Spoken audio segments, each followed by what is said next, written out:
再凶再厉害的咳嗽，你就在白开水里加3宝，成本就几块钱。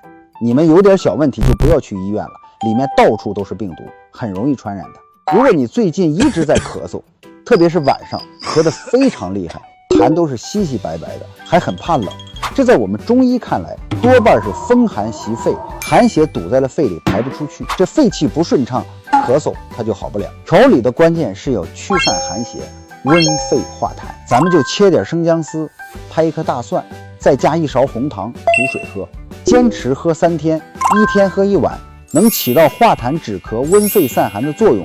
你们都记住了吗？